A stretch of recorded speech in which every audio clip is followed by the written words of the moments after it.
Boss, ano skincare mo? Wala daw laman yung mga alak ko. Eh di wow. Boss Epelem, parang ikaw yung real life version ni Leonardo DiCaprio. Hi everyone. Alam ko na maraming hindi magandang nagawa itong si Norman Inidoro, lalo na sa OFW na nagpapalipad pero hindi itinutulong sa mga Pilipino. Pero nagpapasalamat pa din ako kay Norman Inidoro dahil siya nagpapatawa sa akin, lalo na at may nakakatromang sandali na nangyari sa buhay ko. Sa video na ito ay panoorin natin ang nakakatawang tila pagkapikon ni Norman Inidoro sa mga viewers niya. Panoorin natin ang video na ito. Nagkumpisa ang video kung saan ay natural daw ang kutis ni Norman Inidoro. Pre, pagka maitim, sa ilaw lang yung natural na kulay yan.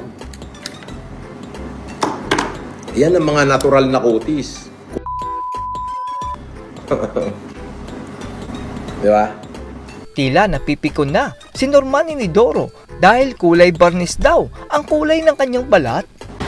Ganda nga sir ng kutis mo, parang nakabarnis. Boss, ano skincare mo? Wala, meron lang akong pangalan nito, collagen.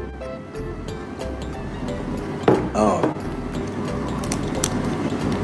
Collagen lang.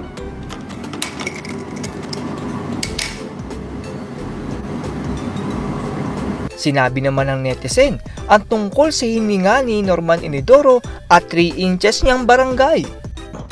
Sabi ni Kel Sanity. Basahin natin, Boss, nagpo si Mayo sa Japan. Baho daw hininga mo. Saka na mo 3 inches lang pag matigas. Mukhang mahal pa ni Norman Inidoro ang kanyang ex-wife dahil hindi daw ito kayang gawin sa kanya. Eh di wow. Kasper? May lang yun. Oo, 3 inches daw. Hindi magpo-post ng ganyan yung asawa ko. Respeto ka na lang. Yung mga walang mga respeto kasi. Oo. Ganyan ba kayo pinalaki ng magulang nyo?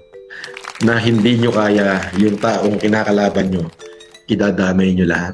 So nice. Oh, sigurado ka ba? Hindi ka sigurado, di ba? May mga bote naman ng alak si Norman Inidoro pero wala naman itong laman. Yes, nakulong ako. Hindi ko itatanggihan. Nakulong ako sa kasalanang hindi ko ginawa. Wala daw laman yung mga alak ko. Eh di wow. Ang dami niya, no? Anong walang laman? Ayun, hanggang taas, oh. Paano walang laman? 1 milyon daw ang kita ni Norman Inidoro kada buwan pero mukhang galing ito sa panluloko. Pa-shoutout sa asawa ko na si Risa, earning 180k. Inggit ka? Ay? Ba't ako ba iinggit? Earning 1 million nga ako. Biruin mo, dinagdagan mo pa ng 50. Di ba? Sasali naman si Norman Inidoro sa Pilipinas Got Talent kaya naghahanda na siya. I guess the time of my life, so I never felt this way before. Again, is it true? Nahiya namang lulukin ni Norman Inidoro ang kanyang tinga.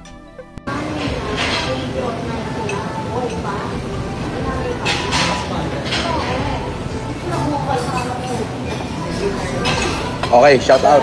Parang pang pelikula ng 80s ang datingan ni Norman Inidoro kung saan ay siya ang kontrabida. Kamukha naman daw ni Norman Inidoro si Leonardo pero pag nagulpis si Leonardo. Boss Epelem, parang ikaw yung real life version ni Leonardo DiCaprio sa movie na Catch Me If You Can. Medyo hawig din. I-modified mo ng konti. Modified mo. Nabisto naman ang 200 na tinapay na ipamimigay ni Norman Inidoro ay isang kunwari lang pala. Boss, ano po nangyari sa 200 na tinapay? Abay, si Eddie Malupit ay nasa Japan ngayon. Oo, may ticket pala sila ng Friday, kaya hindi kami natuloy na Saturday. Pero pagbalik niya galing Japan, itutuloy namin yon. Uunahin muna namin yung basta, ayoko na muna magsalita. Nagmakaawa naman daw si Owa at wala daw silang usapan na 50k ang kanyang ibibigay. Pelem, usapan nyo ni Owa, 50k, bakit 2k lang binigay mo? Naku, wala kaming usapan yan. Nagpunta lang dito yan at nagmamakaawa.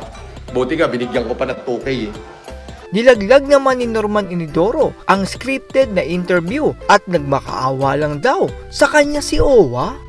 Ano masasabi mo sa scripted interview mo? Wala akong scripted interview. Maliwanag dyan na siya ay nagmakaawa lang na pumunta rito at gusto niya magsalita. Yun yun. Mukha naman daw motor shop ang bahay ni Norman Inidoro ayon dun sa isang lalaki na kanyang in-interview. Motor shop ba? Ito motor shop.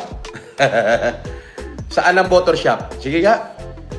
Maglabas ka lang na isang motor shop. Dali. Maniniwala na ako sa'yo. Dahil na to. Ang gagaling na mga taon to. Alam mo, Joshua, magpasalamat ka lang nakalabas ka ng buhay dito sa bahay namin. Yun na lang yung pagpasalamat mo. Huwag mo na ulitin yan. Wala daw kulang si Norman Inidoro doon sa lalaking Owa ang pangalan at buti pa daw na buhay itong nakalabas.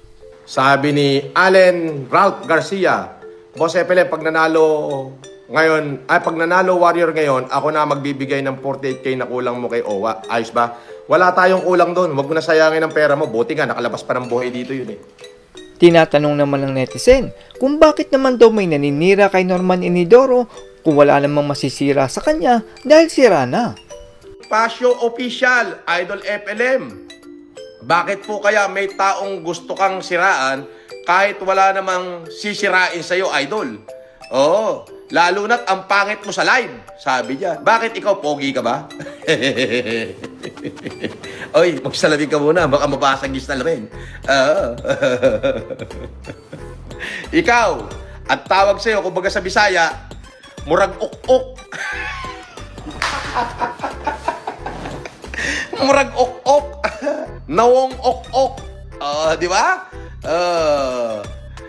Di ba? Yung imong nawong ok-ok.